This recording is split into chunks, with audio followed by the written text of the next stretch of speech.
Quarta-feira de proteção divina. Bom dia, seja bem-vindo ao canal 1 Minuto com Deus. Hoje é quarta-feira, 7 de maio de 2025. Que o Senhor seja o nosso escudo neste dia. Pai, colocamos este dia sob a tua proteção.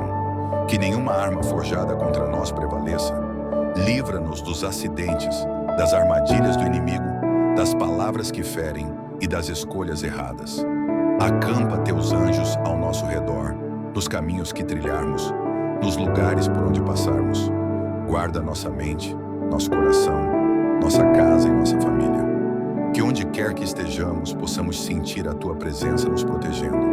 Em nome de Jesus, amém.